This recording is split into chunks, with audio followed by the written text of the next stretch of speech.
Hi guys, welcome back to my YouTube channel Deal with Darshana. First of all, thanks a lot for showering all of those love on my channel on my first video. And if you have not watched it yet, you can just go to my channel and watch the first video. It was about how you can plan your travel to Europe, and it has all the details that you need to know before planning your trip. So check out that video. I'll link that down in the description below, so you can just go ahead and check that video out.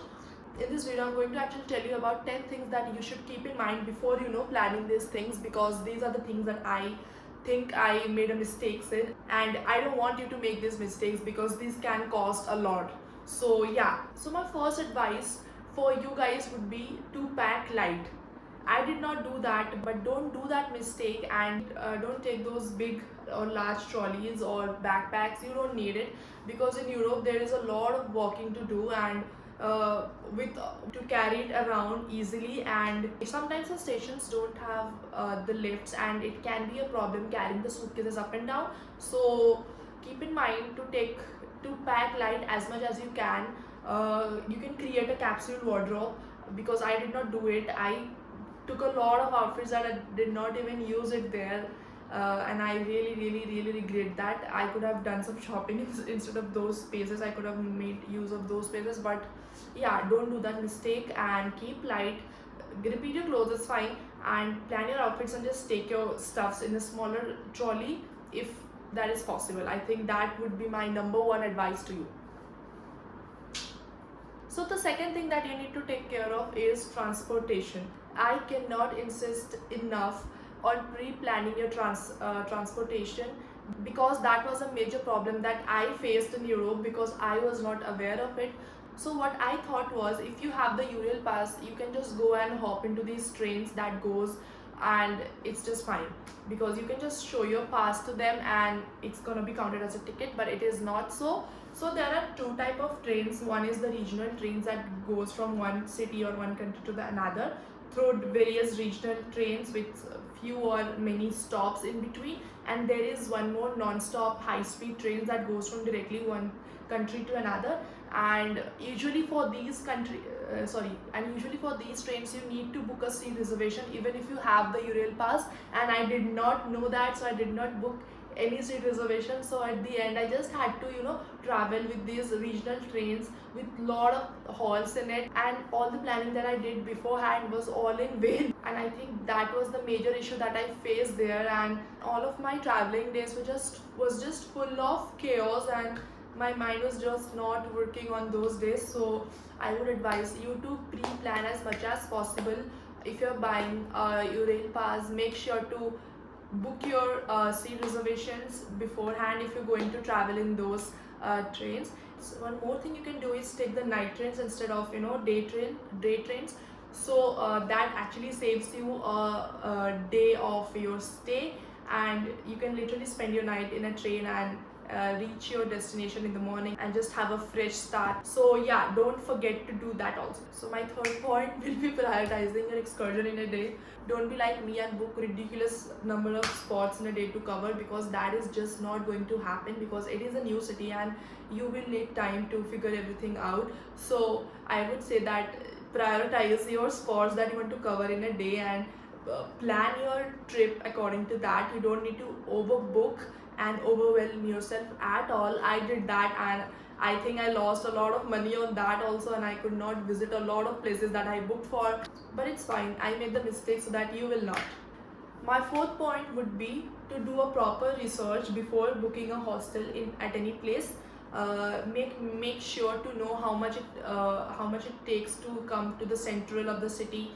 So do your math before booking a hostel, whether it is more convenient to stay in the city center, or you can actually save few bucks if you live a little bit around the city center. My fifth point would be to keep a first aid box with you. Take all of your medicines, bandages, and also a crepe band if necessary. Yeah, because you are, at the end of the day, you are in an unknown city, and anything can happen. I mean, God forbid, but anything can happen to you.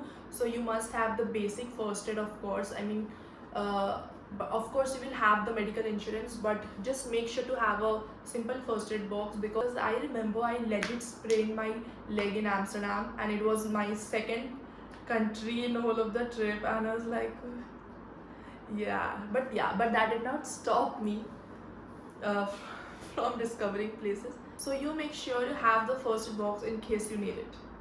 So my sixth point would be to pack few things beforehand, before actually going to the country or going to the city, because it has happened a lot with me that, while roaming around I have forgotten to have my meal, or I had to spend a day in the station because my train got cancelled, so I was left with no food. So I would really suggest you to pack few food items before heading out for the journey, so that it can keep you full in the times that you need it. My seventh point will be to reach before time for any tours or for any excursion that you have booked, because these people are punctual, and yeah, even if you are 5 minutes late, they are not gonna do it. They are not going to stop for you and wait for you. So you better just reach before time and do not miss that, because it has happened with me a lot of times, because I was late, and it took me few times to figure something out and reach the place like a little late. So yeah, so I kind of missed a lot of things, but you do not want to do that and waste your money. And just remember to plan everything beforehand, how you're gonna go there, what's the transportation to reach the location that they have provided, and just reach the location before time and you're good to go. So the eighth point is to keep a reusable bottle with you every time you go out or you head out, because it not only costs you money, but it also saves the environment in a way. And yeah, you can literally fill the water bottle anywhere. There are a lot of these drinkable taps that are present in all over the countries in Europe, and you can use that water to freshen up and to drink that also, and it's absolutely safe, and people actually do that. And so yeah, just take a plastic bottle with you or a reusable bottle with you every time you go, and it actually saves you a lot of bucks there. Yeah. So my ninth point will be to utilize the free walking tours from your hostel. So if you are going to stay in hostel, there is a 100% chance, there is a 99.9% chance that the hostel will conduct some free walking tours around the city. So do make use of that, and it's actually a great way to know the city that you're staying through the eyes of the locals, and you can actually get to know a lot about the city through that. And it's free. So how does it work is, you actually give them, it's absolutely free, but you actually give them a tip after the tour ends, and it's usually I usually gave a tip between 5 to 10 euros, and yeah, we're good to go.